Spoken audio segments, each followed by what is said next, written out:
The story begins with a question that feels both simple and unsettling. What would your life be like if you could never forget a single detail of it? Imagine waking each day and being able to recall, with pristine precision, every single moment from every year you have lived. From the taste of the tea you drank 15 years ago on a rainy afternoon, to the words spoken to you by a passing stranger on a street you never returned to the exact shade of the sky on an otherwise ordinary morning in childhood. For most people, these small shards of life drift away quietly, fading into the background as days pass, leaving only the strongest impressions. But imagine a mind where none of this is ever lost. Every day lived is preserved in extraordinary clarity, as if a vast archive has been carved into your own memory, storing every detail, every sound, every emotion. For some people, this is not imagination, but reality. And for them, memory is not just a gift, it is also a weight, often described as both a blessing and a curse. As we drift together into this documentary for sleep, let this vision carry you softly forward, not rushed, not forced, but with the rhythm of thought itself. Allow yourself to picture the mechanics of remembering, the way our minds seem to work like rivers that bend and split. For most of us, memory is selective. Its purpose is not to capture everything, but to hold what is useful, pressing, or deeply meaningful. We forget things so that we may move on, so that we may give room for the present. But there are those who live inside a different kind of pattern. Their minds act like recorders that never stop running, replaying life as an infinite loop of sensations and recollections, strikingly intact. These people become walking archives of their own existence, narrators of their past who cannot find silence, because the noise of memory is always there. This condition has a name. Scientists call it hyperthymesia. It means possessing a highly superior autobiographical memory, the ability to remember nearly everything that has ever happened to you. It is not photographic memory, as some might assume. It is not like memorizing every page of a book after only one glance. It is something more hauntingly personal, more deeply tied to the experience of living. A person with hyperthymesia remembers their own life in such detail that recalling the past is not an effort, but an involuntary process. Dates, days of the week, specific occurrences, they come back with effortless clarity, whether they want them to or not. Imagine closing your eyes to rest, and instead of slipping into calm darkness, a torrent of images from decades ago floods in uninvited. A song from childhood brings back not only the melody but the exact scent in the air during that moment, the texture of clothes against your skin, even the feeling of temperature in the room. To live with perfect recall is to walk alongside these moments every day, never unburdened, never free of yesterday. For most of us, forgetting is not only natural but merciful. Think of your own life for a moment. You may remember your happiest occasions, and perhaps the darker days, but around them lies a haze of uncertainty. Even last week's events may blur, bending under the pressure of time, softened at the edges until they begin to dissolve. This allows us to let go. It helps us heal. Pain dims, leaving behind understanding but not raw injury. In this way, forgetting sustains us, carrying us forward as the flow of days continues. But for those with hyperthymesia, this mercy is absent. Pain does not decay. Loss is not dulled by time. Regrets find their way back with unbroken vividness, reappearing like open wounds. They do not weaken.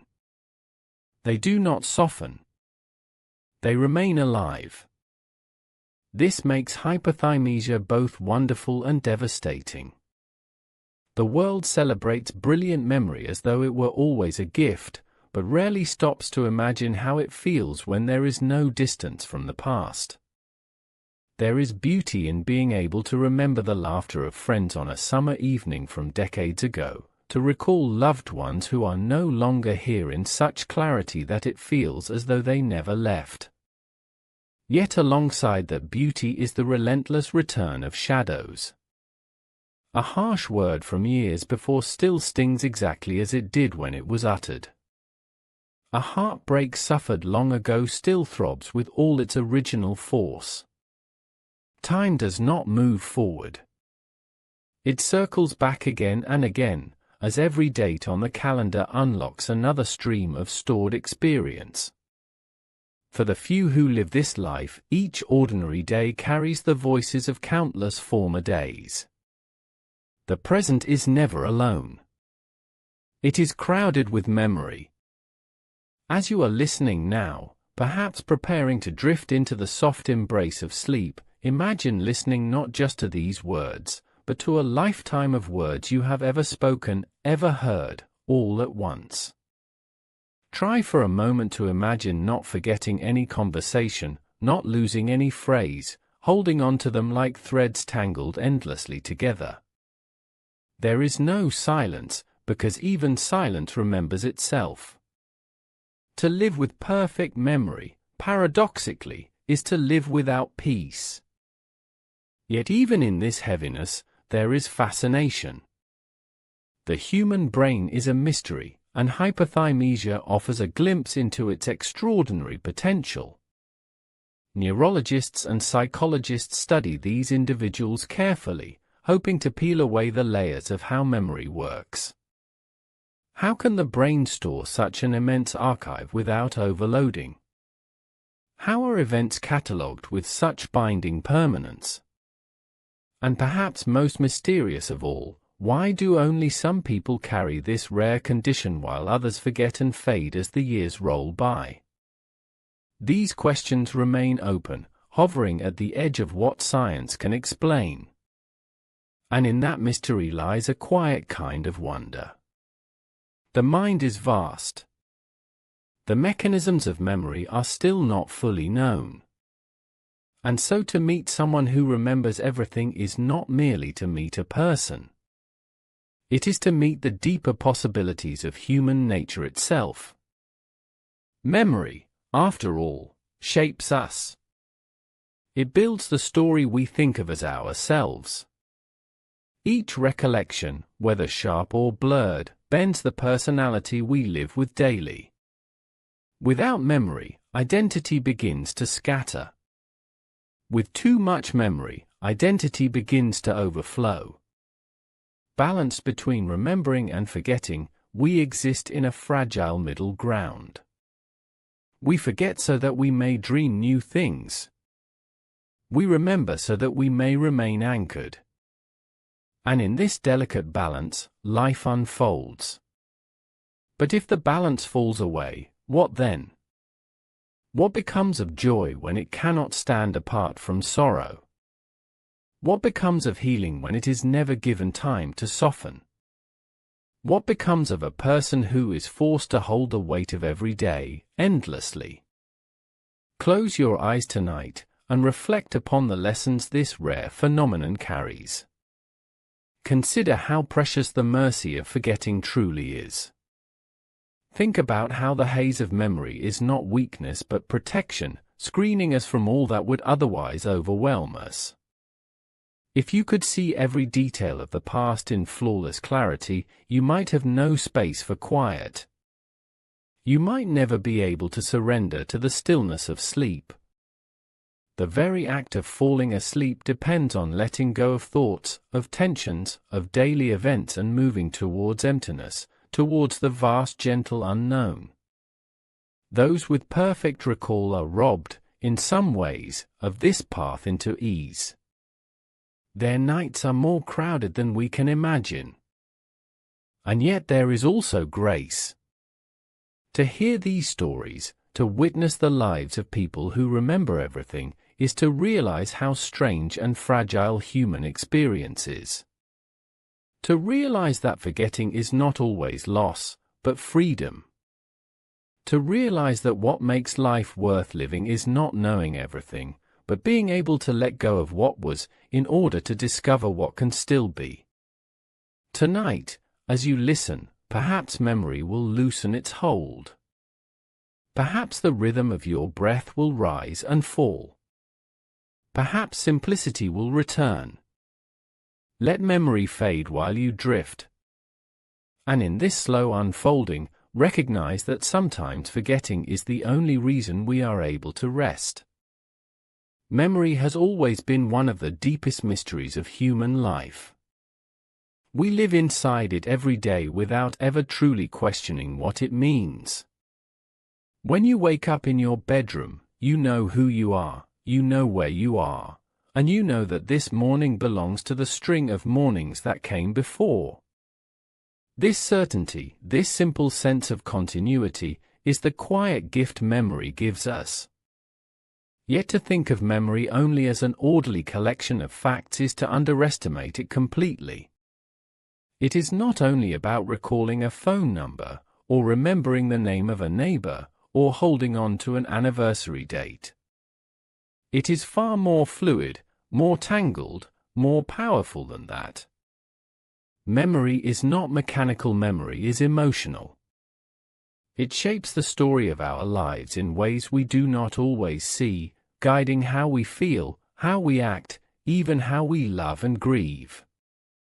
And when memory becomes extraordinary, as in the case of hyperthymesia, it changes not only what people remember, but the very texture of what it feels like to be alive.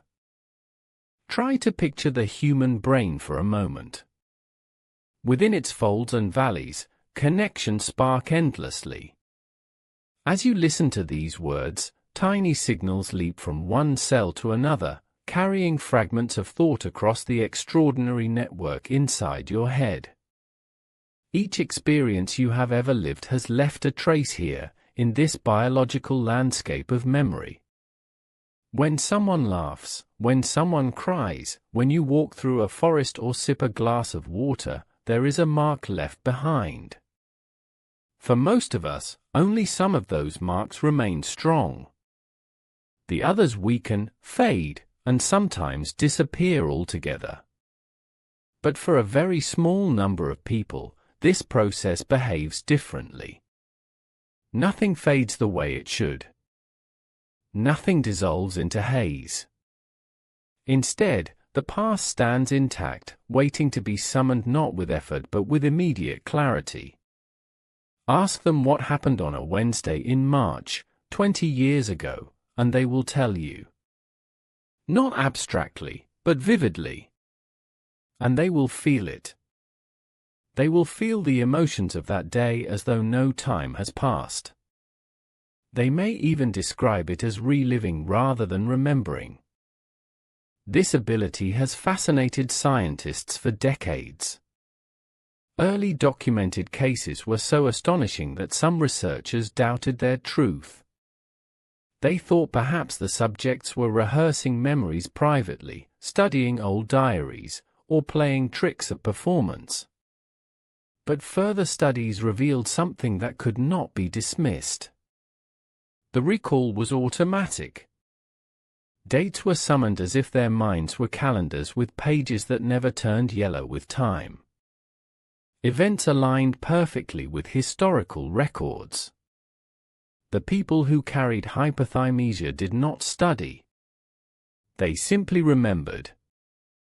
Their brains were special not in the sense of photographic clarity applied to books or maps, but in the sense of autobiographical memory tied to personal life episodes. In other words, they did not know every capital city of the world, nor could they memorize an unfamiliar text instantly.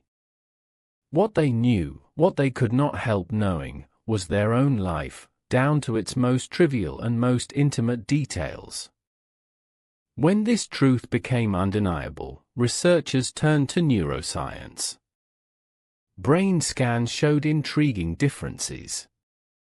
Certain structures, particularly those linked to emotion and habit, appeared measurably distinct. Two areas in particular, the caudate nucleus and the putamen, showed unusual development. These regions are not typically described as the main generators of memory, yet in these individuals they seemed engaged in a way that supported this relentless remembering. The emotional center, the amygdala, also appeared deeply involved.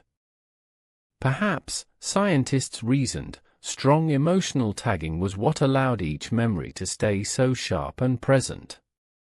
Perhaps whenever something happened, a birthday, a disappointment, a casual walk in bright sunlight, the moment became tightly bound to a feeling, and therefore refused to fade. In people without hyperthymesia, the threads loosen quickly.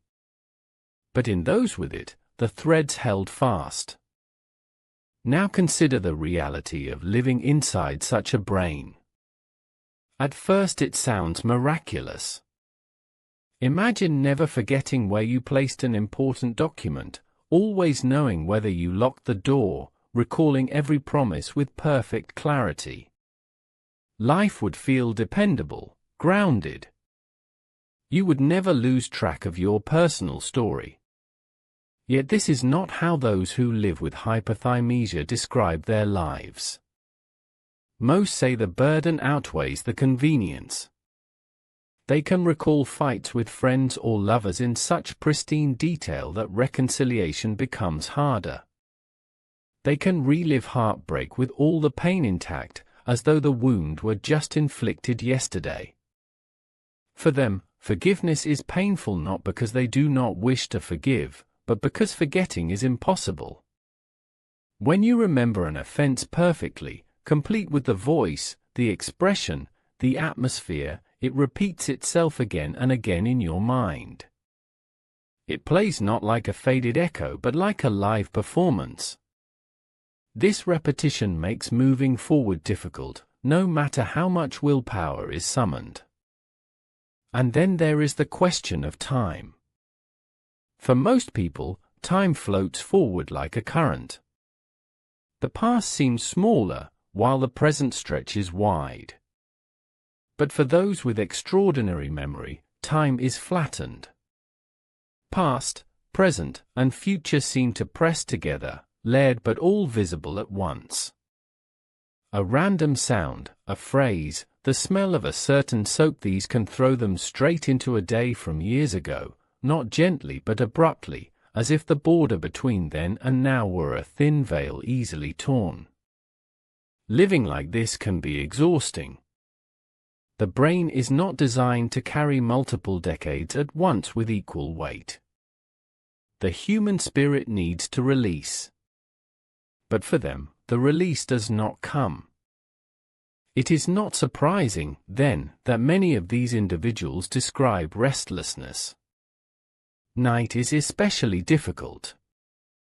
Imagine lying in bed and instead of drifting into the fog that welcomes dreams, you begin to re-watch your entire week, then your entire year, then your entire life.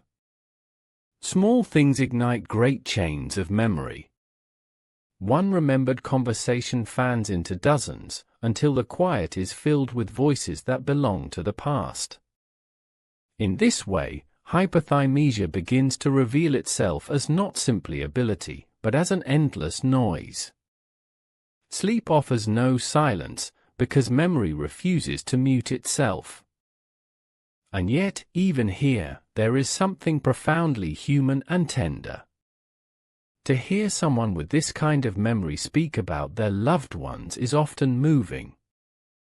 They can remember their parents' laughter decades later in such vivid form that listening feels like entering a time machine.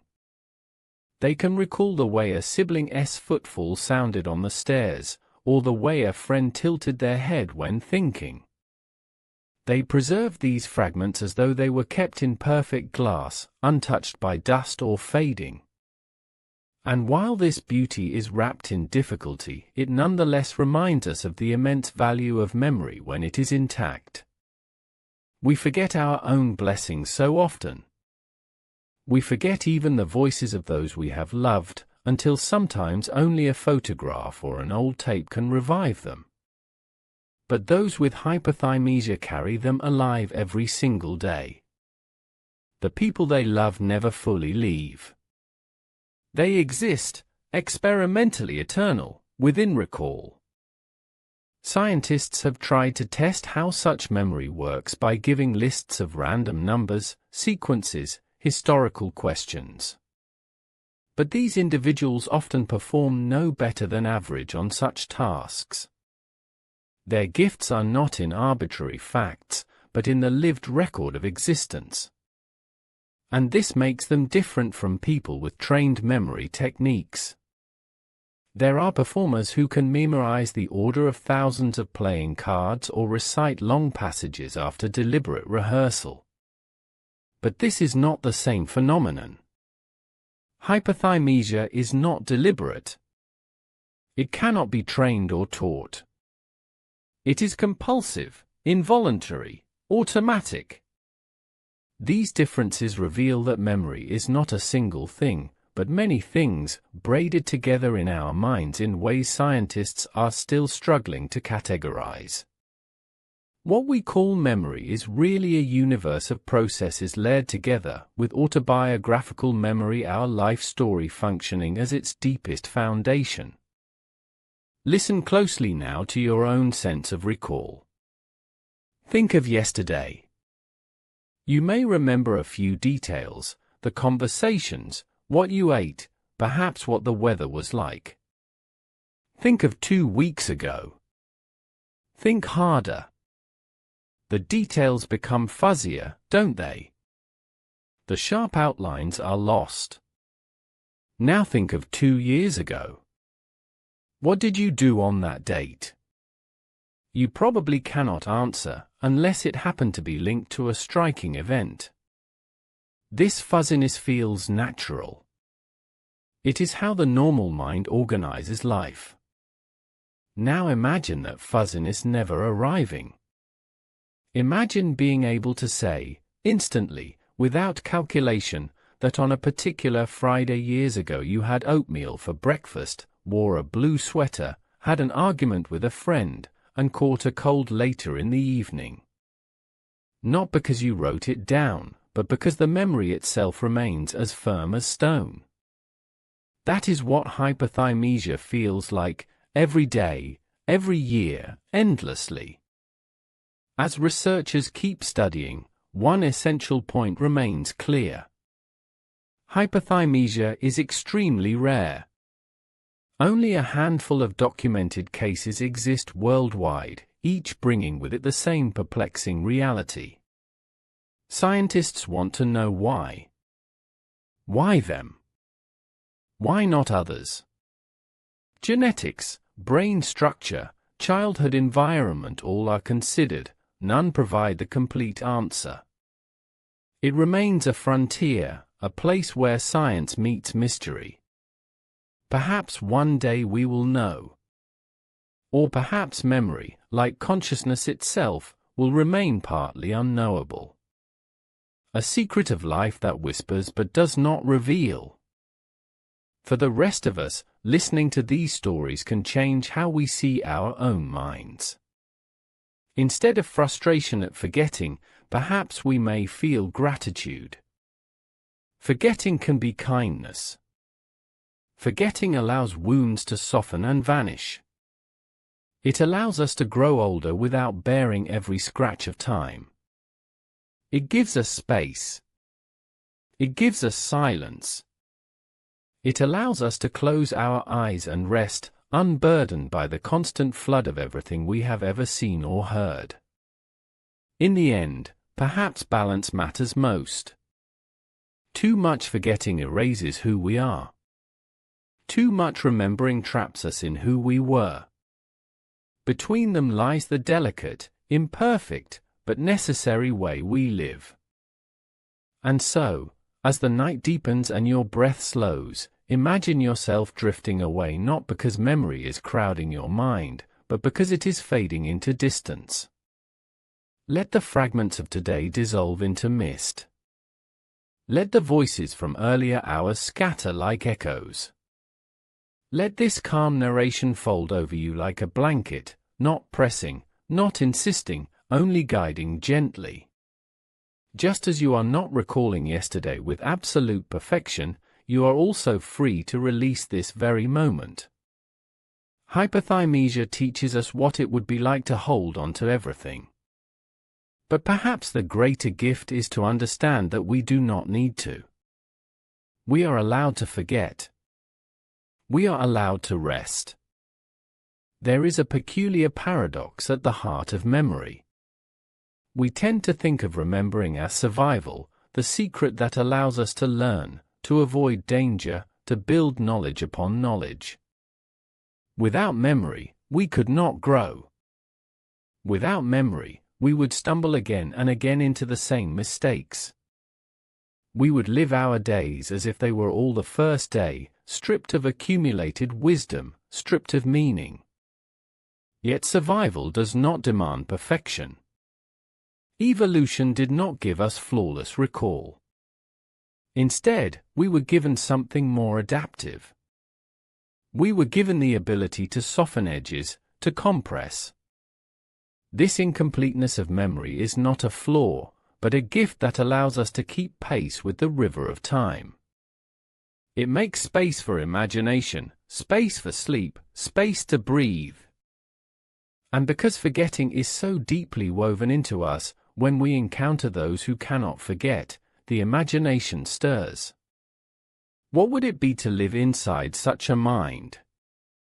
What would life taste like if bitterness never mellowed, if sweetness never blurred into warm impression, if each bite of the past held the same sharpness as the moment it happened?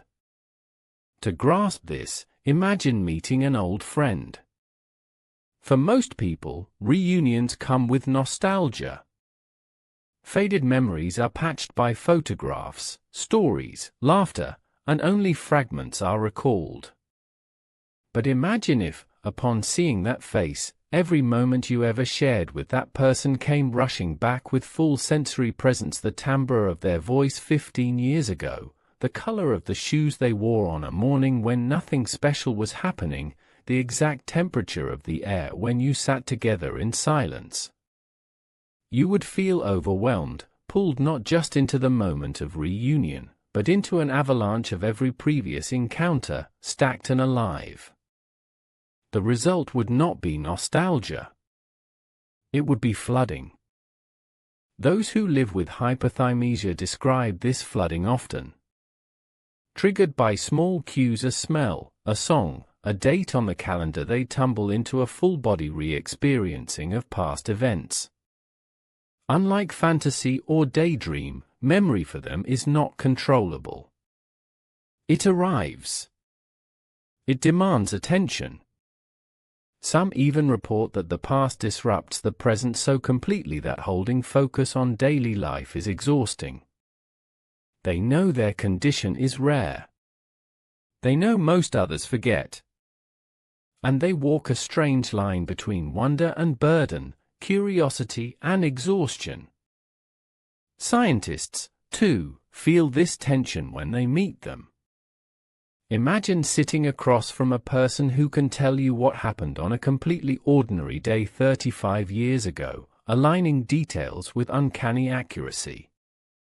At first, it feels like meeting a miracle, like brushing against the superhuman.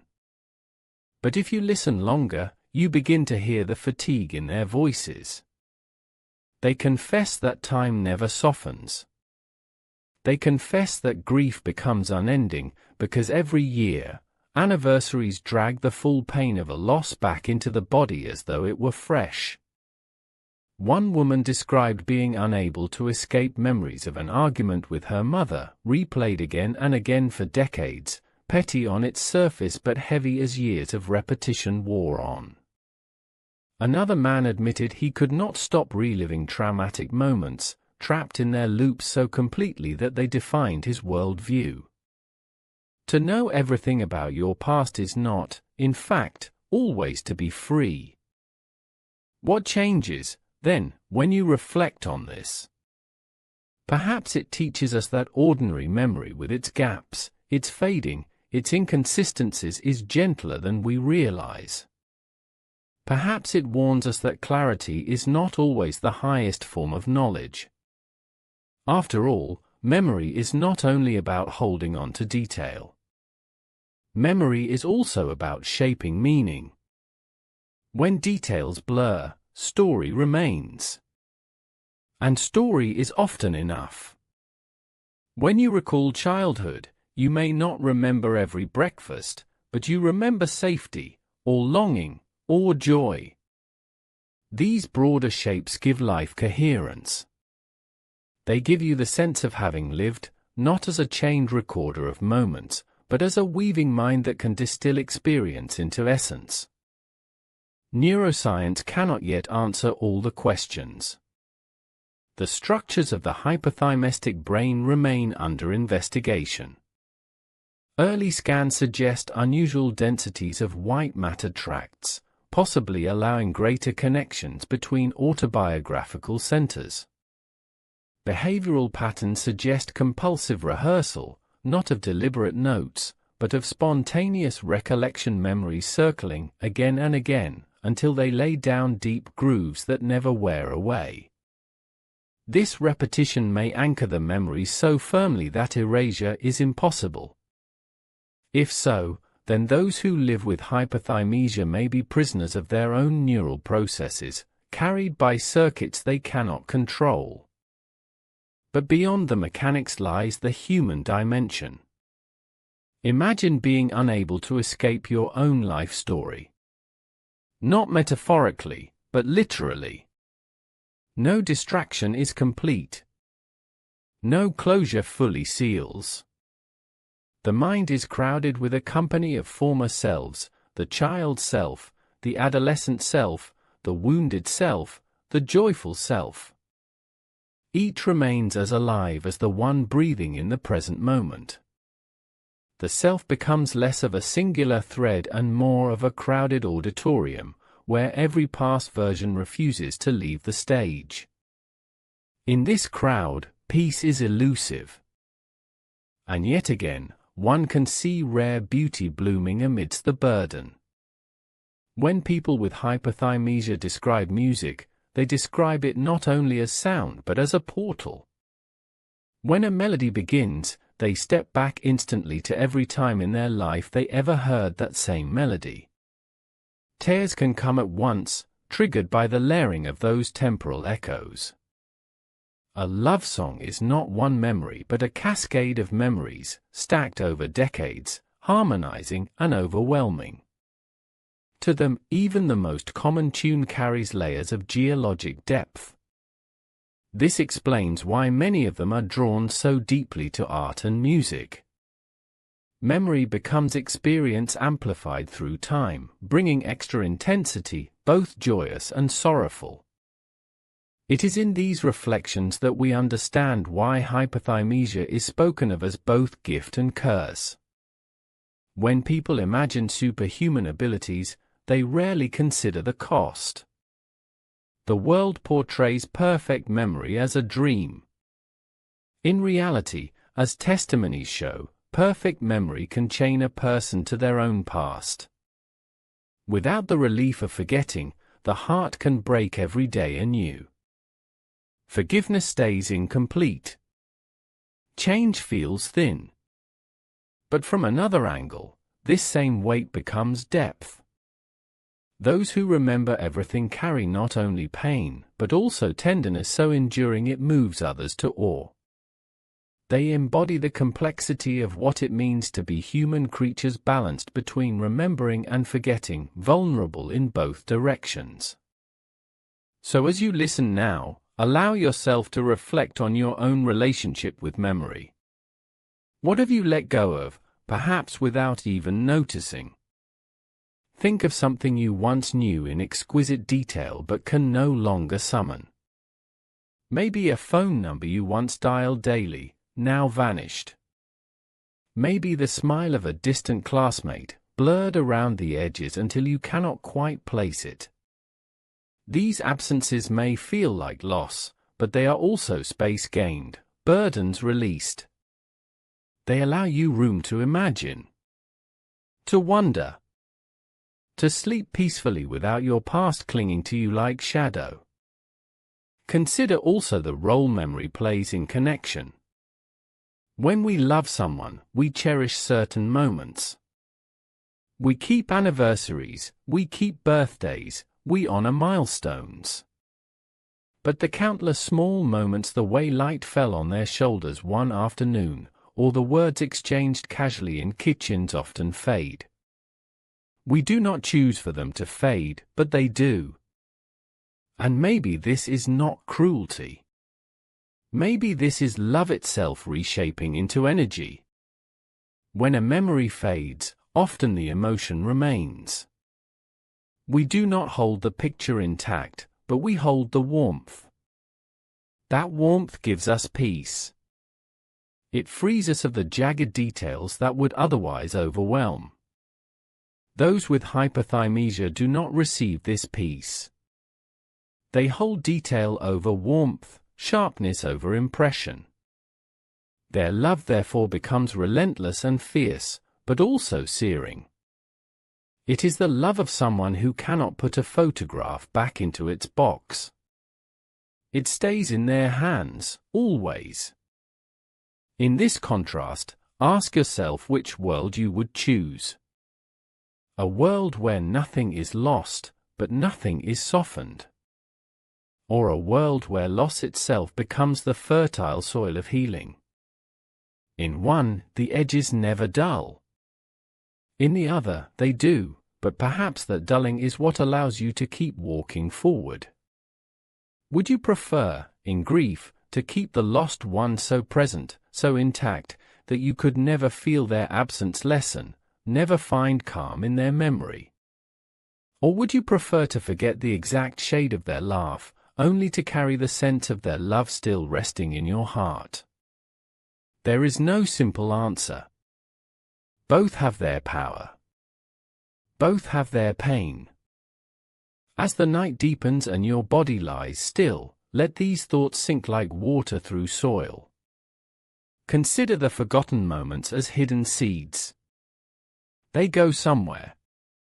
They are not gone entirely, but pressed into the background, forming the ground upon which new experiences grow.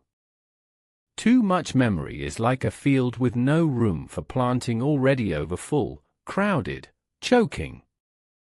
Forgetting, then, is not destruction. Forgetting is cultivation. Forgetting clears space. It gives breath. It allows the possibility of tomorrow to rise. And so, as you near sleep, imagine memory itself as a tide. Waves arrive, moments, sights, voices, laughter. Each wave rises tall, then dwindles, sliding back into the sea. Others follow. This rhythm, this breathing of memory, is the natural way. Hyperthymesia is rare because life cannot survive if the tide never recedes. To those who live with that constant flooding, life is an ocean with no ebb, only endless waves. And to you, who listens now, perhaps the gift is the opposite, the gift of letting the waves fall quiet. Let them subside. Let them wash away. Let them leave the sand clean for your dreams. Memory shapes not only the mind but the world around it. Imagine the way relationships unfold through time. For most people, the kindness of another is remembered, but the countless small annoyances, the slips of language, the passing quarrels, are eventually thinned by forgetting. We forgive not only through choice but through natural erosion. We remember love more clearly than irritation. We remember laughter more readily than silence. This is the design of ordinary memory. But imagine if nothing eroded. Imagine standing face to face with someone you care for, and in their every gesture you see not just this present moment, but an accumulation of decades of gestures, words, and missteps, each resurrected into now. There is no softening, no selective fading, no reshaping into affection. There is only the exact record, relentless and sharp. To love under these conditions is not easy. Love becomes endurance. Love becomes weight. Love becomes the constant conflict of remembering every wound even as you wish to heal. Those with hyperthymesia have described it in precisely this way. They are not spared the sharp edges of time. Anniversaries that most people pass quietly, with a flicker of recollection, for them open doors to entire theaters of detail. Take for instance a birthday from decades ago. Where others might catch a single highlight, a cake, a gift, a hug, they instead return to the full day in unbroken sequence. They remember waking at exactly the hour, remember the temperature of the sheets, the mood at breakfast, the arguments overheard, the sounds of laughter in the afternoon, the precise order of events in the evening. They remember all of it. They more than remember, they inhabit it once more. And in this inhabiting, joy is doubled, but so is pain. This doubling reveals the subtle shadow of such a life. For them, grief is permanent because anniversaries renew grief not faintly, but fully. The date of a death or a heartbreak replays upon the calendar year after year, as though time itself were a carousel spinning them back into sorrow with circular ferocity. Even the smallest losses are trapped in amber, unable to blur. This explains why some scientists studying hyperthymesia describe it not as superhuman, but as profoundly human, amplified to intensity, stripped of the protective fog. It is life without the mercy of oblivion. Think now of your own life. Recall a childhood friend you no longer see. You may remember their name, their face softened by years, their laugh perhaps indistinct, their favorite toy vague. The specifics have slipped, but the warmth remains. It is enough to smile faintly when you think of them. Now imagine remembering that friend so sharply that you could list every time you met, every word exchanged, every disappointment, every silly game, the smell of their house, the names of their relatives, the bright patterns of their clothing. Now imagine never being able to escape those memories, as though they were companions who never stopped following you, whispering at every turn. How could you sleep? How could the present relax its hold enough for you to dream? To people with hyperthymesia, this is ordinary life. There is another consequence, one often overlooked. Decision-making itself can become confusing. You choose based not only on the present but on an overabundance of past examples. Thinking about whether to trust someone is no longer a simple weighing of limited recollections, it can become a flood of endless remembered interactions, some relevant, some trivial, all vivid. What for many is a blurry pattern easy to interpret becomes for them an archive impossible to silence. Each choice is haunted by too many previous moments, too many detailed echoes. This makes the act of moving forward heavier, like walking with books stacked endlessly upon your back. And what of creativity? Some argue that perfect memory might stifle imagination.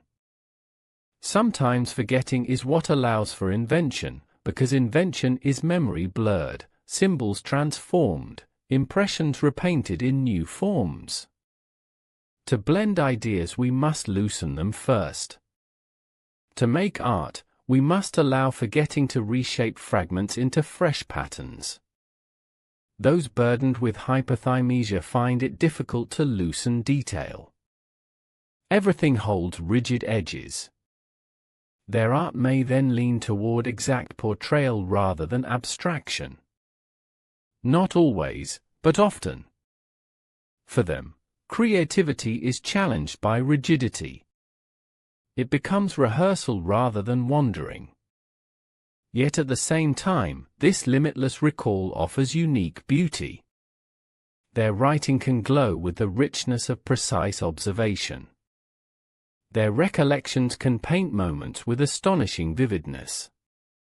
Creativity and memory fight, but they also dance.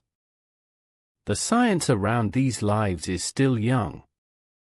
Researchers still marvel at the pattern of neurons flickering, the questions about brain structures, the mystery of why some individuals carry this phenomenon.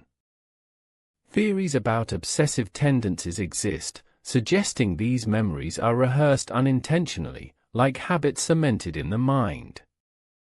Other theories point to unusual structures in the medial temporal lobe, or overactivity in the amygdala binding emotion to fact.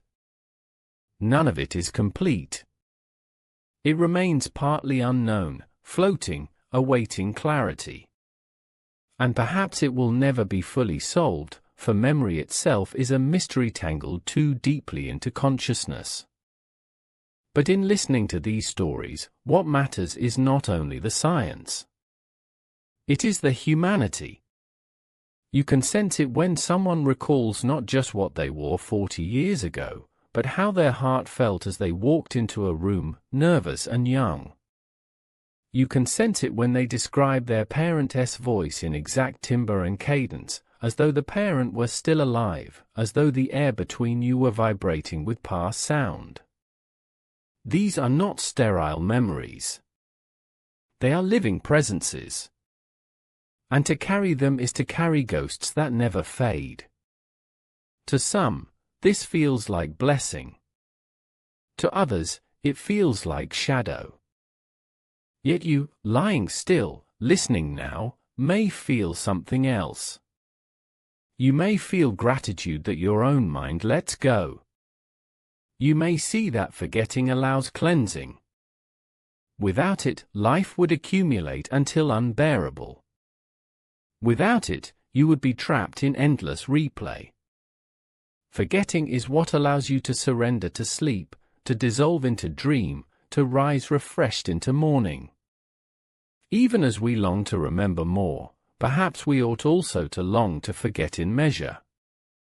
Each serves us. Each is vital. Tonight, imagine memory as light upon water. Glimmers shine, move, and disappear. You do not need to chase them, because another glimmer follows, and another. For those with hyperthymesia, the glimmers never vanish. For you, they soften. They melt away. Allow this softness to guide you. Let the day slide backward and be absorbed into distance. Do not be afraid that it fades. In fading, it frees you. In fading, it creates the hush you need for rest. Memory is not supposed to be absolute. It is supposed to breathe. Breathe with it now. Let it exhale. There are moments in life that most of us cannot call back in detail, no matter how we try. The morning of an ordinary school day. The sound of traffic on a childhood street. The sensation of being carried when we were too small to walk. These memories are dissolved, turned into fragments without clarity. They live more as atmosphere than event. But for those who live in the rare condition of boundless memory, the ordinary rises again with sharp focus. They do not carry only the extraordinary anniversaries, or only the dramatic highlights. They carry the Tuesdays that everyone else has abandoned.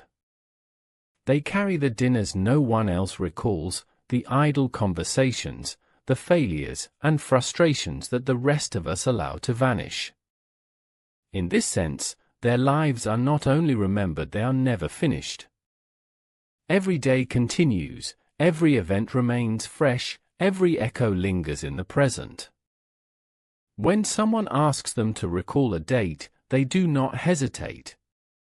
They can tell you that on the 6th of May in the year 2 decades past it rained lightly in the morning and cleared by noon. They can tell you they wore a green shirt, that they were worried about an exam, that they quarreled with a friend, and that they smelled the faint sweetness of flowers outside of a classroom window.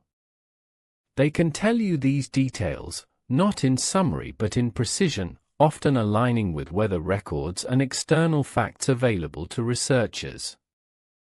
This is not invention. This is not rehearsal. This is not performance. This is life remembered in a way almost no one else on earth experiences. But ask them quietly how it feels, and their voices lower. They do not describe it as bliss. They do not describe it as power. They describe it as weight. They describe it as noise that does not silence.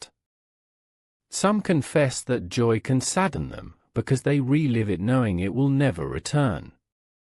Some confess that while others are able to let painful experiences dull with time, they themselves are forced to relive the raw wound hundreds of times. A broken friendship, an argument, an embarrassment at school remains not vague and distant but sharp, vivid, as though it happened yesterday. Nothing about it lessens with time. The present continues to be threatened by the past. Trust becomes harder. Forgiveness becomes more complicated. Sleep becomes more fragile. Researchers have searched for the mechanics with great curiosity. Brain imaging shows heightened connectivity in regions associated with autobiographical recall, particularly those related to emotional memory. The amygdala seems almost overactive, embedding feelings so tightly to facts that neither can fade. In typical minds, memories are pruned, synapses weakened, traces diminished to preserve energy and prevent overcrowding. But in these rare people, the pruning seems absent or reduced. The result is an archive that continues to grow without erasure. A memory system without exit. What fascinates scientists most is that this does not make them geniuses in other domains. They do not necessarily solve puzzles more quickly, they do not necessarily perform higher in abstract logic. Their gift is confined to the autobiography of personal life, as though their own story alone has been etched deeply in the stone of the mind. This renders them unique, not encyclopedias of the world, but encyclopedias of themselves. Now imagine what it means to carry such an encyclopedia. Imagine yourself not being able to choose which volumes to consult. Instead, the shelves break open on their own. A phrase you hear now might fling open a volume from 20 years ago. A scent might unseal another, pages leafing through without consent until all of it is in front of you, bright and intact. You would feel crowded, pressed between past and present, unable to find silence. This happens to them daily. It is not a trick of choice. It simply unfolds. They are passengers in their own archives. Think about emotion and how it changes with memory. Most of us can reflect on a painful event years later and notice the sharpness has lessened. Perhaps we even laugh at what once wounded us deeply. Perhaps we transform it into wisdom, into lesson, into softness. But for them, the wound stays open. They feel it as it was, because detail returns not as history but as reliving. Joy, too, returns not only as nostalgia but as saturated presence. But even joy can be painful when one knows it belongs to another time that can never return. In this way, their relationship to memory is complex. It magnifies both sides. It brings light and shadow in equal, unrelenting weight. Consider your own sense of time. When you think back, decades blur, childhood blurs. You become general, saying things like, "I used to love summers," or "I remember that teacher, though the face is unclear." This blur allows perspective. It allows you to step back from your life and see it as a whole. But for those with boundless memory, the blur never comes. Their timeline remains sharp at every point. The years do not compress. Childhood is not haze. It is still crisp, still available, still vibrant. Some even describe it as disorienting to carry so many vivid selves inside them at once. They do not feel aged the same way. Past selves remain alive.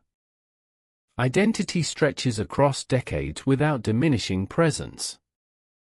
This makes growing older peculiar, because you never leave your former versions behind. They remain loud inside you, as real as the present. And when night comes, many describe the struggle of rest. Imagine lying in quiet darkness, hoping for sleep, only to feel the days of your past bubbling up, clear, insistent, demanding attention. The conversation at a lunch 10 years ago. The sound of a door shutting. The heat of a particular July afternoon. These arrive not faintly but vividly, crowding the mind until the body cannot relax.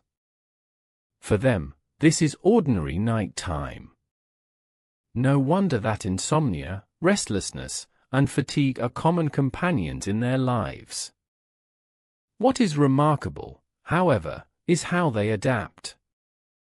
Some learn to cope by structuring days rigidly, giving themselves external anchors to guide them through the crowd of memories. Some find salvation in creativity, pouring the endless flood into writing or art or music. Some learn meditation, trying to breathe through the waves, trying to let the detail pass without grasping. Each develops strategy, fragile yet necessary. They know they cannot silence memory. They can only walk alongside it. Listen now to the rhythm of your own remembering. You have surely forgotten the majority of what happened to you last year. But what you carry are a handful of bright flames, moments of happiness, moments of sadness, lessons that mattered. Imagine having no dimming at all. Imagine every day shining equally. You would be blinded by the glare of your own life. Darkness is as essential as light. This contrast is what creates pattern and rhythm. Forgetting is the darkness that allows meaningful light to shine.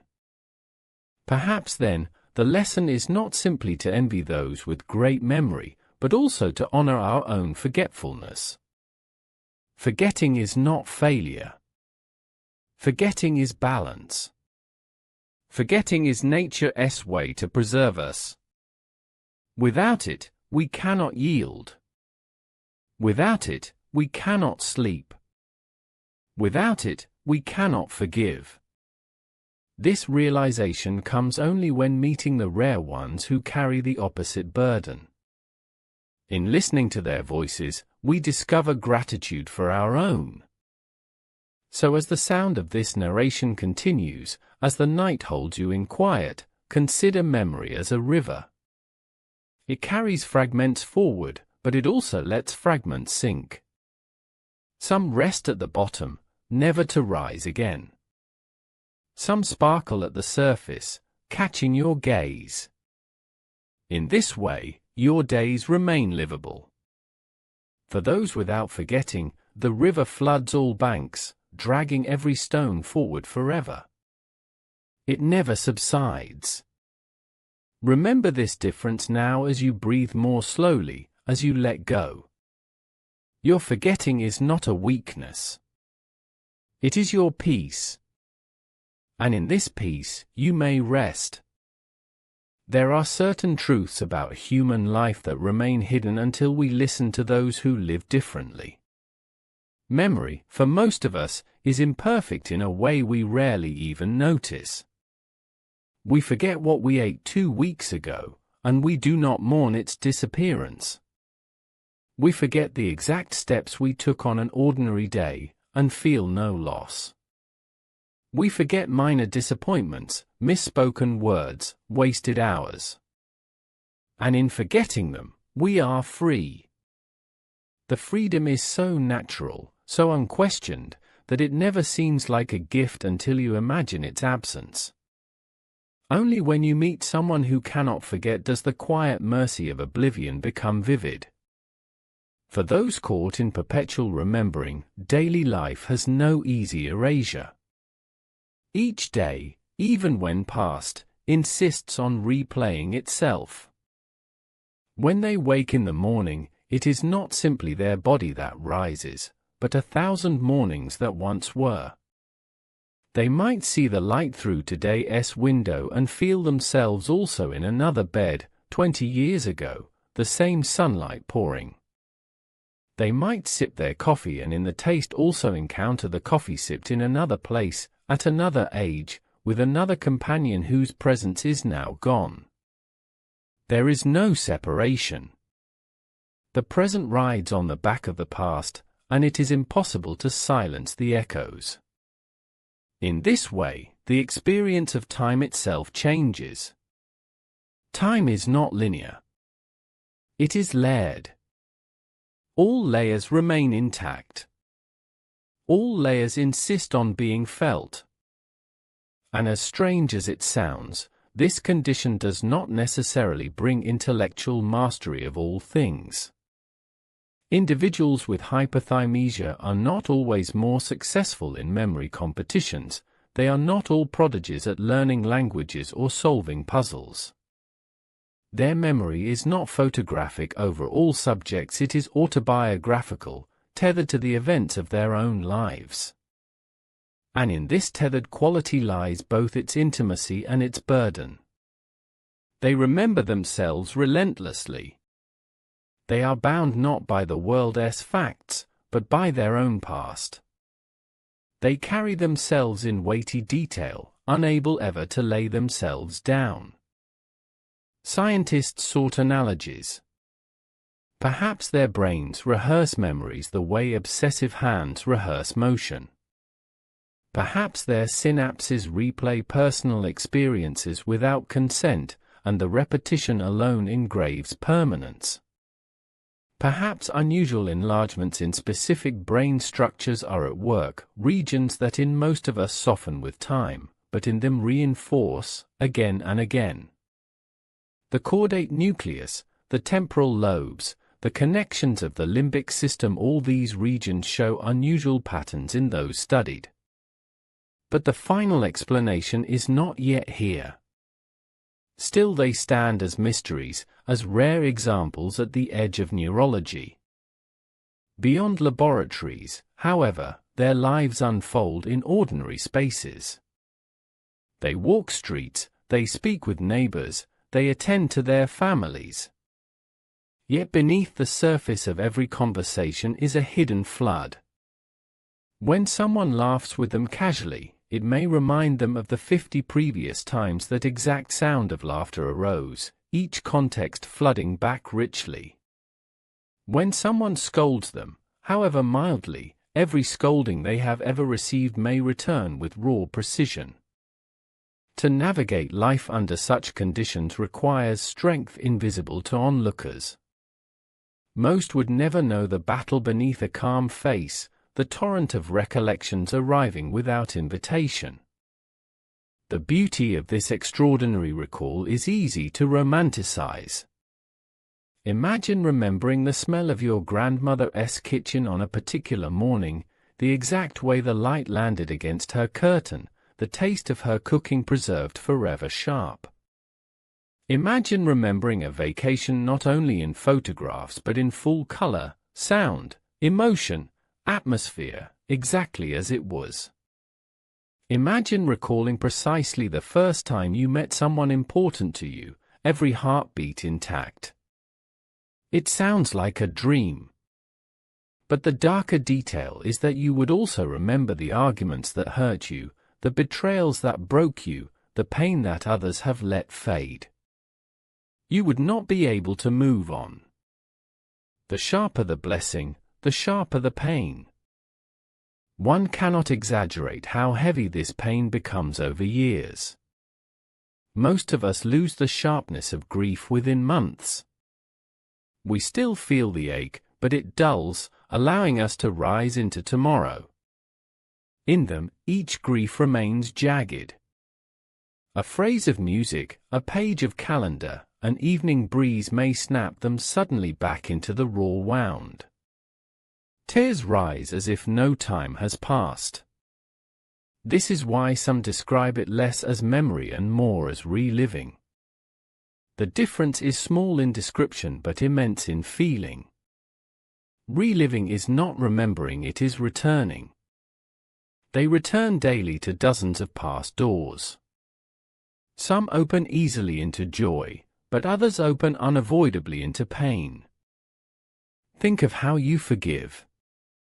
Once hurt, you may still forgive partly because time allowed forgetting to soften detail. The exact words fade away. The face in anger grows blurred. You no longer feel the heat of the moment. Without those details, resentment can loosen. For those with flawless recall, forgiveness is nearly impossible in this way. The insult never fades. The room and the tone and the sting arrive vividly any time the memory appears. Forgiveness becomes, therefore, a constant re-struggle, never a resting place. This shapes personality, forcing them to live differently among others, cautious, hesitant, overwhelmed by reminders others could pass over. And still, their testimonies amaze. When they speak about the past, it is like opening a film reel. One woman described with absolute precision the day she learned of a global news event, detailing not only the news but the weather, the clothing she wore, the meal she had just finished. Another spoke of every holiday spent across decades, listing details as though each year were yesterday. Verifications prove them correct, weather reports match, news archives align, dates fall in place. This astonishes scientists, yet the individuals themselves often shrug. For them, it is simply how life feels. As you listen, realize that forgetfulness is not weakness but wisdom. Forgetfulness frees. It is the night clearing space for dawn. It is the silence between notes in music. Without forgetting, melody becomes noise. Without silence, conversation collapses. Likewise, within the brain, forgetting is what allows memory to be useful and gentle. You forget details so that patterns can remain, so that wisdom can emerge from chaos. Forgetting discards fragments so that the story can cohere. Without it, the story fractures under weight, smothered by detail. Imagine for a moment your earliest memory. Perhaps it is faint, fragmented, uncertain. Perhaps you doubt it. Yet even in its weakness, its uncertainty holds charm. Faded though it is still yours. And the fading is part of its beauty. Now compare it to the thought of remembering thousands of hours of your childhood as freshly as yesterday. Your mind would feel overcrowded, unsorted, piled with endless rooms of detail. The gift of imperfection is that you own a childhood not as a museum with every object untouched, but as a painting softened by time, impressionistic, emotional, allowing you to move forward.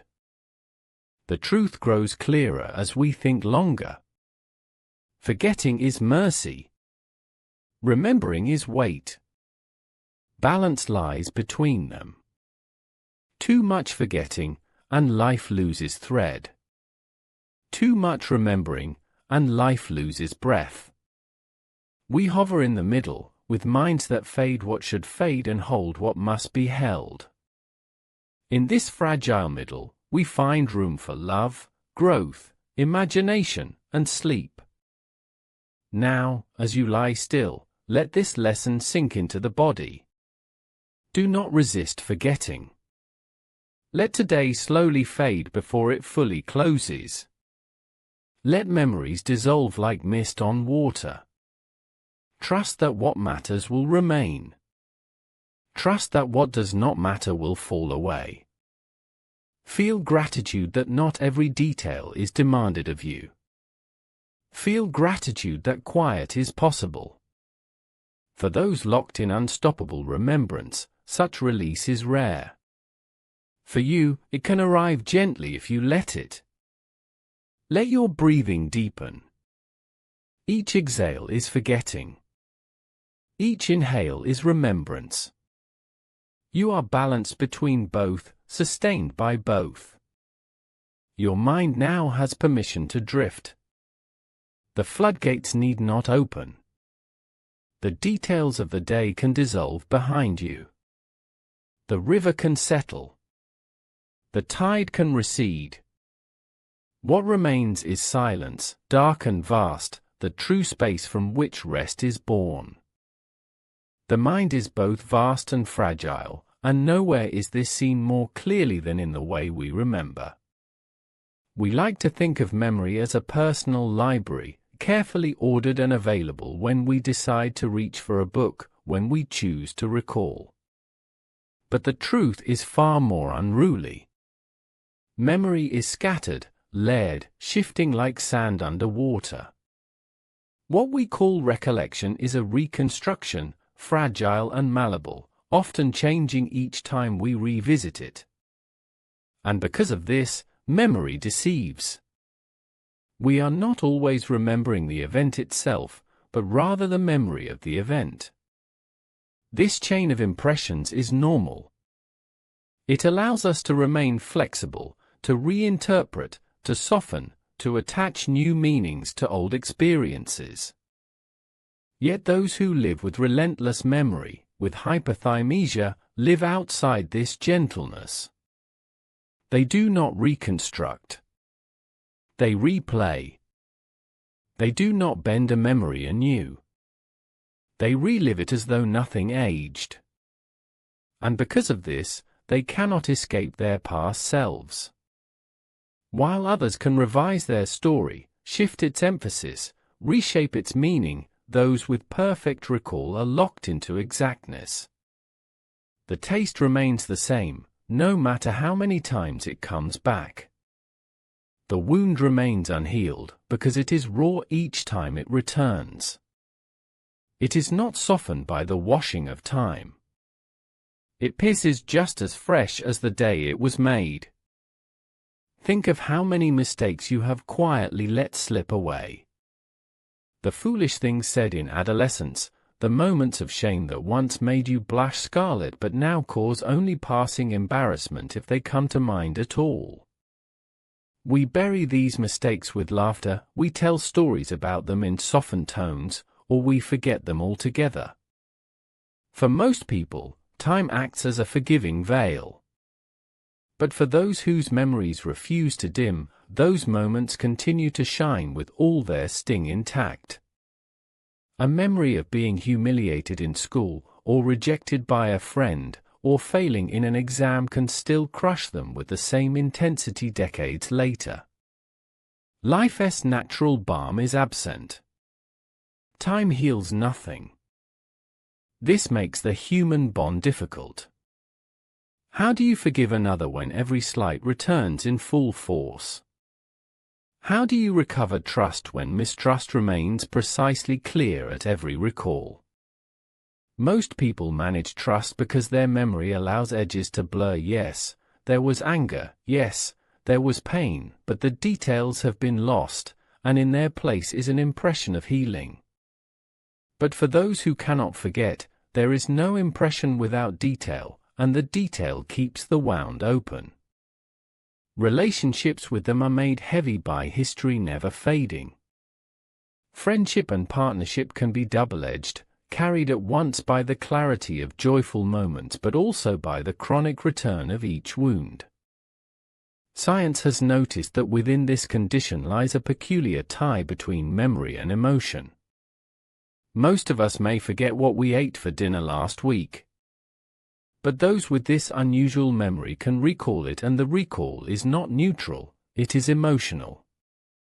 They remember not just the food but the mood they were in, the conversations overheard, the anxieties, the hopes. Each memory is thick with feeling, as though embalmed not only in fact but in sensation. This makes every memory harder to escape. It is one thing to know something happened. It is another to feel it once again fully. They feel. And because they feel, it burns. The more we learn about memory, the more we realize it is not about accuracy but about survival. The very act of forgetting is a survival mechanism. If every detail of pain remained sharp, we would collapse under its weight. The brain knows this. It chooses. It lets details scatter like leaves in wind. It keeps the shape, the outline, the essence, and discards the unnecessary. The discarding is not an error. It is grace. But for the rare few, the discarding does not occur. For them, life is no sequence of softened outlines. It is a hard engraving, etched deeply, unchangeable. Imagine for a moment an ordinary classroom. You sit at a desk. You hear a teacher's voice. A window is open beside you. There are dozens of details in that scene that you do not notice, and countless more that you will forget within hours. The thread of information is enough. You remember the subject, you remember a moment of learning, and perhaps you remember the friend sitting near you. That is most people's case. Now imagine that every single flicker of that classroom stayed. Not only who sat where, but the exact order in which pencils scratched against paper, the precise balance of sound between the teacher's voice and the noise from outside, the pattern of shadows changing as clouds drifted by. These would all remain. Your mind would never be free. You would leave the classroom, but the classroom would never leave you. Some of those with hyperthymesia describe precisely this endless presence. They confess that it is exhausting, that waking life is crowded with repetitions and ghosts. They cannot look at a street without remembering every time they ever walked along that street. They cannot sit in a chair without recalling all the times they sat there. They cannot ignore familiarity, because familiarity is exactness, detail, replay. And in this flood, peace becomes rare. And yet, through this same flood, beauty is found. They speak with such richness about people they love. They can recall their father's laugh on dozens of separate days, each different in tone, each tied to the circumstances of that day. They can describe the exact words spoken at birthdays, the exact meals shared, the exact songs sung. It is overwhelming, yes, but also luminous. It gives them a connection to those they love that remains untouched by time. For them, their loved ones truly never vanish. They remain as bright in the mind today as when they stood breathing in front of them years ago. This is why hyperthymesia cannot be painted only in darkness. It holds light too, fragile but immense. Think now about your own mind again. If you struggle sometimes that you cannot remember more, if you worry that moments blur too quickly, imagine this opposite extreme, and feel peace. You forget because forgetting lets you live. You do not need to carry every day in sharpness. You carry only a handful, and this is enough. Memory is not meant to be complete. It is meant to be meaning. What you keep is not the detail of every day, but the truth of who you became. As you drift into sleep, hold this understanding close. Forgetting is not failing. Forgetting is making the future possible. The night stretches now, quiet behind you. Breath slows, thoughts loosen. You may feel yourself reliving small pieces of the day, but let them soften. Allow your own natural forgetting to work, erasing edges, thinning details, leaving only impressions. Trust it. Trust that your mind knows what it is doing. Trust that the balm of forgetting is the gate you must walk through if you are to rest. While some cannot, you can. You are allowed to let go. You are allowed to release. Tonight, let every remembered moment drift into haze. The gift of your ordinary mind is peace. The gift is rest.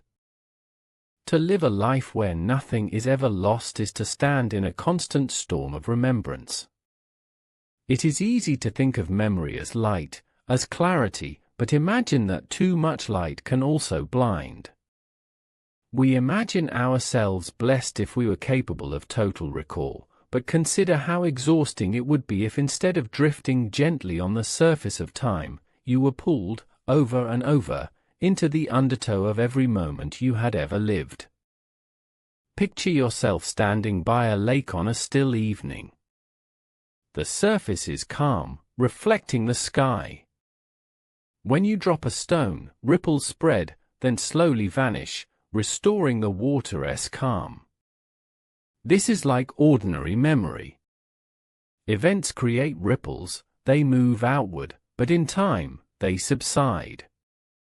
For someone with hyperthymesia, however, the ripples never vanish. Each stone remains heavy beneath the water, creating permanent disturbance. The surface never smooths. There is no peace reflected back. One might ask if this form of memory is truly accurate, or if it only feels accurate. Researchers have tested it over years, returning to participants with questions about precise dates and events. Again and again, their accounts aligned with external records. They could tell you what day a famous news story broke, what day of the week a certain birthday fell upon, what the weather was before a decisive moment. Diaries, weather reports, archived broadcasts verified their claims. This accuracy astonishes the scientific community because it suggests a storage of detail far deeper than once believed possible. And yet, strikingly, these same individuals often perform quite normally or even poorly when asked to remember arbitrary facts like lists of numbers or shapes without personal context. It is not a memory of all things. It is a memory of the self. It is memory tied firmly to autobiography. Their lives become vast museums only of their own experience, rooms filled endlessly with artifacts of the past. Imagine wandering through such a museum at every moment of your existence. You want to walk into the present, but another doorway opens, pulling you back into an earlier hall. You never know which door will open. Sometimes it is the smell of rain, calling you into a scene from 15 years ago when the ground was wet just so. Sometimes it is a phrase someone utters that mirrors a line once spoken in your childhood kitchen. The door swings wide, you are pulled through, and you are there again, hearing the voices, feeling the emotion, sensing the sharp urgency of that time. For others, memory is narrative. For them, memory is reliving. Those who experience this often admit it is deeply disorienting. Time for them does not stretch forward in linear order. It folds. It curls back. It rises again and again. This endless folding breaks the natural rhythm of life. Without forgetting, we lose the gentle slope into the future. We become stuck in constant recurrence. And recurrence changes the way we suffer and the way we rejoice. In suffering, it means no wound heals. In joy, it means every happiness revives but also underscores its loss, because joy known so vividly can never be fully re-experienced the same way again. It becomes bittersweet, glowing yet unreachable. Consider forgiveness under these conditions. One of the reasons human beings can mend is because we let time alter the harshness of detail. When detail fades, compassion fills in. When edges dull, we find room to place tenderness where there was once only anger. But in a life where edges never dull, how is compassion allowed to widen? The insult from 1999 feels identical to the insult from yesterday. The embarrassment at age 14 still burns in the face. The failure still squeezes the chest. Time passes, life moves forward, but memory refuses to let the wound lie buried. Forgiveness remains theoretical, for the fire of recall reignites eternally. Relationships are colored by this. Those who love them must realize that yesterday is not closed. Every quarrel, every slight word spoken, remains accessible in vivid detail. And yet, every kindness remains also. A partner's joke can be recalled thousands of times with warmth, a friend's gesture of care replayed endlessly with gratitude. This duality makes their affection intense but also fragile. It is as if they love with memory itself, an unbreakable net of moments, heavy and luminous at once. When scientists entered the lives of these rare individuals, they hoped to uncover neurological miracles. What they found was subtler and sadder. These people are not superhumans living in bliss. They are ordinary people carrying extraordinary and unrequested weight.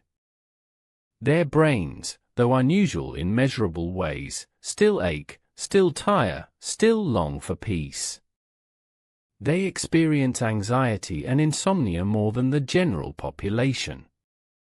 Many find themselves overwhelmed by loss, unable to detach from the cliffs of grief. In listening to them, researchers began to ask not only how memory works, but why forgetting is so essential. It was less a study of superpowers and more a mirror reflecting our own balance, a balance we often take for granted. Think again of how your own mind allows you to change. You are not defined entirely by what you were 20 years ago, because you no longer feel that self's thoughts and fears at full intensity. Enough forgetting has occurred that you have room to grow. Imagine if this were not so. Imagine if you carried your adolescent self as vividly as you carry today's. The immaturities, the insecurities, the painful moments, they would all still sting, all still choke you with their immediacy. To grow is partly to forget. To renew is partly to erase. We are sculpted not only by what we hold, but by what we let fall away. These rare people teach us to cherish our falling away. And so, as you lie here now, think lovingly of your own forgetting. Do not fear it as weakness. Know it as gentleness. You forget because you must survive. You forget because you must sleep. You forget so that the mind may be clear enough to dream. In your forgetting hides your chance for rest tonight. Letting go is remembering differently. It is allowing memory to drift into wider waters, where detail is softened into atmosphere, where noise is dissolved into music. Tonight you are not asked to recall clearly. You are invited to blur. Let today lose its edges. See it as a painting fading under dim light. Do not try to keep it sharp. Do not try to keep it whole. Allow it to melt as your breathing slows. Trust that what is important has already been kept by deeper layers within you, and trust that what fades now does so to give you space. You are not a prisoner of everything you have ever known. You are free to rest. You are free to let silence come. And as the silence comes, imagine those extraordinary lives we have been reflecting on. Imagine the flood of their minds, the ceaseless reappearances, the lack of quiet. Imagine their courage, living inside a condition that never releases them. And from that imagining, gather gratitude for your own ordinary mind. Treasure its gaps. Treasure its softening. Treasure its ability to let today fade as you drift into sleep. For there is no greater kindness than rest, and no greater way to find rest than to let memory dissolve into the dark. There is a paradox waiting at the heart of this condition, a paradox that forces us to rethink what we mean by human happiness.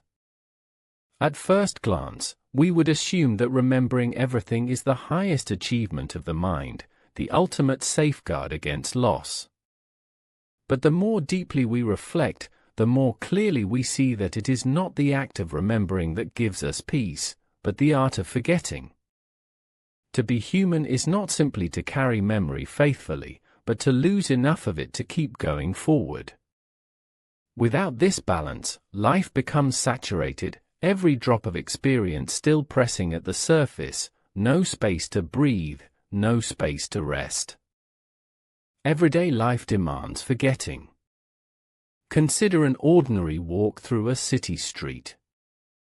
Hundreds of impressions fill your senses: the flash of clothing in a crowd, a brief glance from a stranger, the smell of bread from a bakery, the sudden reflex to avoid a puddle. Most are gone within hours. The brain chooses what to retain, saving essential knowledge, discarding the unneeded. You do not recall the precise number of footsteps. You do not record the angle of every passing head. Instead, your brain focuses. It frees room. It preserves energy. It makes space for living. But within the hyperthymetic mind, the editing room is silent. Everything remains on the reel. Imagine how overloaded the present must feel when shadowed by so many films of the past.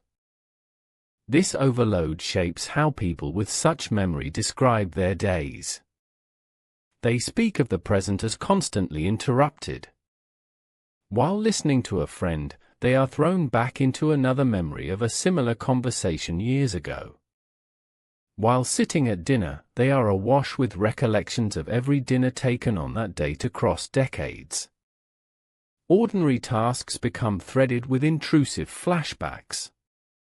Some describe it as hearing two radios playing at once, one tuned to the present, one tuned permanently to the past.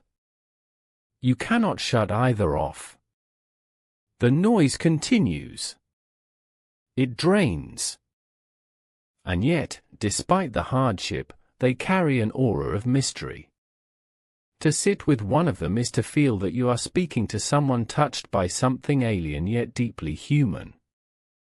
When they answer your questions about the past with effortless precision, you are stunned.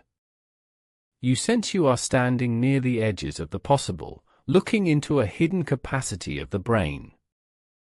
You wonder how much potential lies in all of us, unlit, unused, deliberately muted by evolution, perhaps so that we might remain sane. These encounters remind us that the human mind is larger than we know, and that each variation of it, whether gift or curse, teaches us what the whole species is capable of. Their stories also invite philosophical reflection.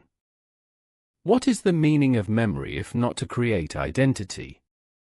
We remember ourselves so we can say we are continuous beings moving through time. We remember enough to feel like we are the same person waking up as went to sleep the night before. But when memory becomes absolute, does identity grow stronger, or does it fracture beneath the strain of too many selves? For the hyperthymetic mind, past selves are never truly past. They are vivid and present, persistent and undeniable.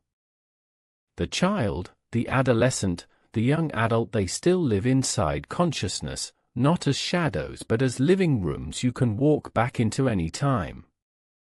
This complicates identity. Who are you if you cannot leave any version of yourself behind? Who are you if every self you ever were continues to speak loudly inside your skull? Continuity becomes not a thread but a crowd. This existential crowding shapes the texture of life. Imagine aging under such circumstances. For most, the past blurs, leaving you with a refined version of who you once were, like a photograph fading into sepia. You grow older by shedding detail, by letting your past become calmer, less insistent. You meet maturity by letting go. But hyperthymesia prevents this shedding. The old moments stand stubbornly alive, as crisp as yesterday. To grow older is not to distance from childhood or youth, but to carry them in full clarity, pressing against the now. Life becomes less a journey than a spiral, where everything still circles visibly around you. To those outside, you grow old. To yourself, you are still all ages at once. And night comes differently for them. Consider the act of lying down in quiet. For most of us, night is when the mind dims. The fragments of the day surface briefly, then dissolve. Dreamlike fuzziness overtakes the conscious mind. The veil drops. Sleep welcomes. But for those who cannot forget, the night is another arena of remembering. Day after day, crowd upon crowd of images arrive. They speak of insomnia, of restless minds that refuse to unclench.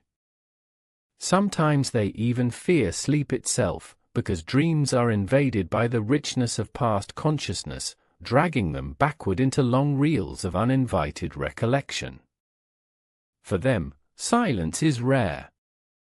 Sleep becomes negotiation instead of surrender. And yet, in this struggle is also a strange form of beauty. In them, one sees both the fragility and the immensity of the human brain. Here is a mind that captures everything, but suffers for it. Here is proof that to be human is not to master information, but to balance. Perfect recall is not paradise. Perfect recall is not joy. Perfect recall is prison. And by knowing this, we feel differently about the imperfections we once lamented. We feel gratitude for our gaps. We see our own haziness as privilege. Think, now, of how this contrast can change your relationship to your own memory. Do you regret that you cannot recall every moment of your childhood? Do you wish you could summon every birthday in detail? Perhaps after listening tonight, you will feel differently. Perhaps you will treasure the fact that you only remember what matters most, and that the rest has melted away in kindness. Perhaps you will realize that your forgetting is not poverty, but abundance. It gives room for the present. It gives room for tomorrow. Slowly, as you linger with these thoughts, notice how your body sinks toward rest. The story of hyperthymesia is not told only to give you awe, but to remind you that your own mind carries wisdom in its mercy. As you breathe slowly, as you let go, recognize that the day will not remain in perfect clarity, and that this is a blessing. Today will fade, and in fading it will give you sleep. That is all you need now, the gentle release of imperfection. details no longer matter. What remains is only the quiet pattern of breath, the soft sensation of body against bed, the drift toward dream. The flood of memory will not overwhelm you tonight, because you hold the rare gift of forgetting. Cherish it as you drift deeper.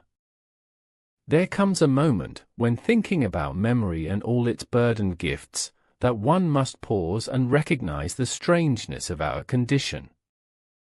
We are creatures built from time, yet made fragile by time. We depend on memory to know who we are, but we depend on forgetting to keep that self bearable. Each second is stored imperfectly, seized or lost according to rules we do not see. Most vanish. A few crystallize. And in this imperfection, we shape a life we can live. But for those who must carry everything, no such shaping occurs. Their minds are immense vaults, each door unlocked, each vault loud, each treasure shouted rather than whispered. And as much as this astonishes and fascinates, it also terrifies, because it reveals that perfection is not always paradise. What struck researchers most, over the years, was not only the ability to remember in detail, but the humanity of these individuals. They were not superhuman memory machines detached from feelings. Quite the opposite. They were tender people who felt more deeply than most, because every memory carried still the warmth, the fear, the pain. It was not only an archive, it was a constant flood of emotion, stabbing or soothing without pause. This is why it was so difficult. And this is also why listening to them became profound. They showed us something about ourselves, that memory is meant not as permanent record, but as balance between holding and letting go. Consider once more your own earliest moments.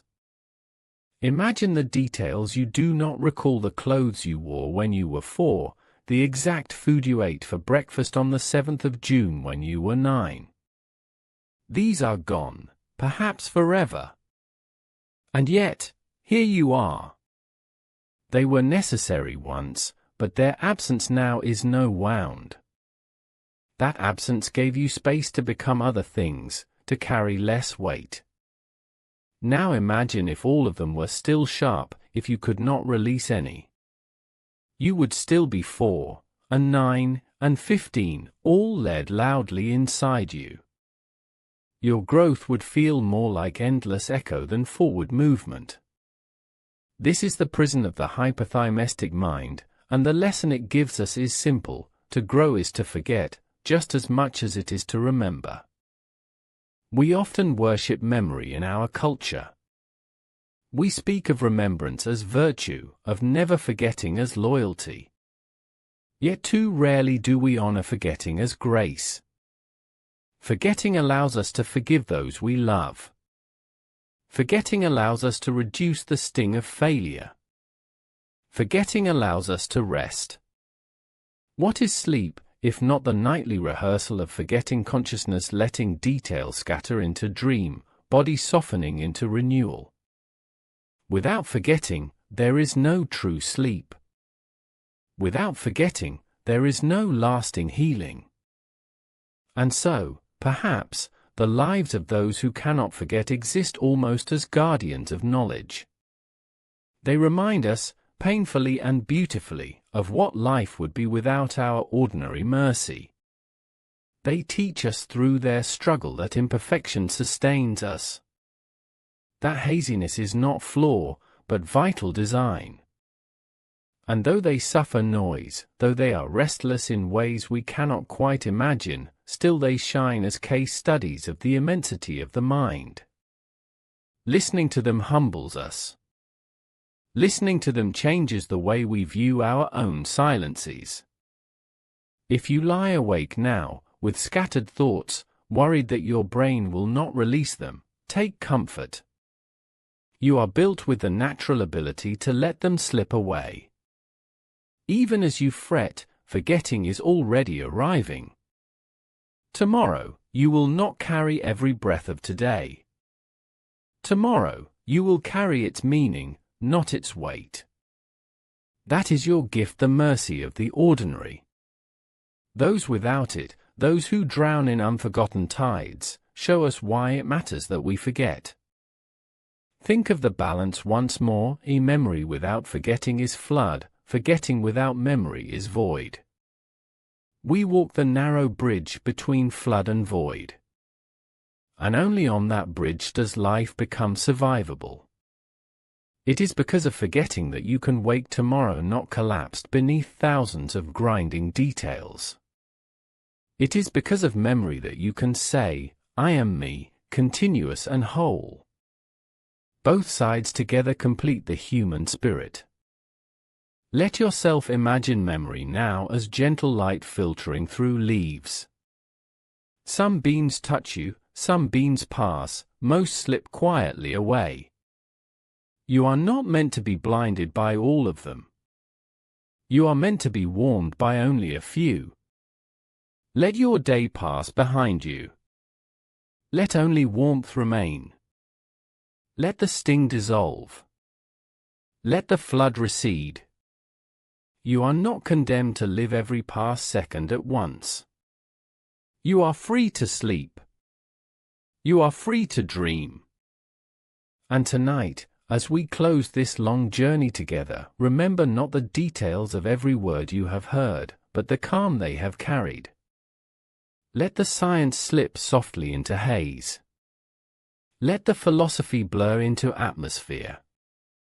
What matters is not that you recall every phrase tomorrow. What matters is that you feel the quiet now, in your chest, in your slowing breath, in your still body. You may drift now. The narration has carried you here, into stillness. You are allowed to let go of the day. Allowed to let go of the years. Allowed simply to rest. Be grateful for what you remember, be grateful for what you forget. Both are necessary. Both are beautiful. And in their dance, you find rest. And now, my dear listener, my dear friend, thank you for staying with me through this long night's reflection on memory, forgetting, and the mysteries of the mind. As you drift into your own sleep, may you carry with you only what soothes, and release what weighs you down. May tomorrow be lighter because tonight you remembered what forgetting is for. Good night, sleep well, and may your dreams be kind.